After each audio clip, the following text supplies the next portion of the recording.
মা মেয়ে একসাথে নাচানাচি করতেছে আর বাবা সেটা ভিডিও করে। কি লজ্জা, কি নির্লজ্জ সমাজ আজকে আমরা বসবাস করতেছি।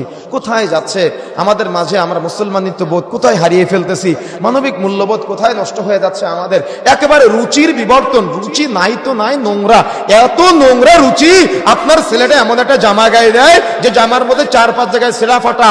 এই ছেঁড়া ফাটা জামা পরে ও মনে করে আমাকে সুন্দর দেখাচ্ছে। কথা বুঝেন না মনে হয়?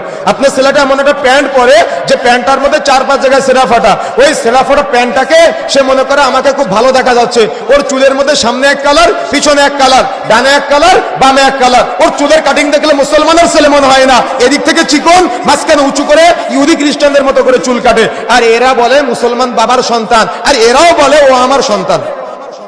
কিয়ামতের মাঠে কি হবে জানেন? কিয়ামতের মাঠে আল্লাহ রাব্বুল আলামিন বলছেন, কিয়ামতের মাঠে আপনি আফসোস করবেন আর বলবেন অকাল আল ইনসানু মা লাহা। আল্লাহ বলছেন কিয়ামতের মাঠে এরা আফসোস করবে আর বলবে, হায় আফসোস, আমি দুনিয়াতে আমার সন্তানকে মানুষ করতে পারি নাই কেন? হায় আফসোস, আমি দুনিয়াতে তাকে পথ দেখাতে পারি নাই কেন? কিয়ামতের মাঠে আফসোস করে লাভ আছে? সূরা গাশিয়া পড়েন না ইমাম সাহেবরা? ওই জুমার সালাতে দ্বিতীয় রাকাতে, উজুহু ইয়াউমাইদিন খাশিয়া, সেদিন অনেক চেহারা হবে অবনত, অনেক চেহারা হবে লাঞ্ছিত, অনেক চেহারা হবে অপদস্থ। দুনিয়াতে ভালো রেজাল্ট না করলে আপনার লজ্জা লাগে, শরম লাগে, হায়া লাগে। ছেলে ফজরের নামাজ না পড়লে আপনার লজ্জা লাগে না?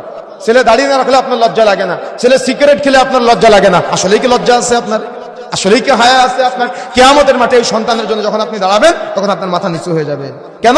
সন্তান অপরাধ করে যখন কিয়ামতের মাঠে দাঁড়াবে তখন উল্টা করে ঝুলিয়ে তাকে জাহান্নামে নেওয়া হবে। তখন সে বলবে, আল্লাহ, অপরাধ করতে তো আমার বাবা আমাকে শিখিয়েছে, আজকে আমার বাবাকে জাহান্নামে নেওয়া হোক, আমি ওই জাহান্নামে যেতে চাই না। এজন্য সতর্ক হতে হবে, সাবধান হতে হবে।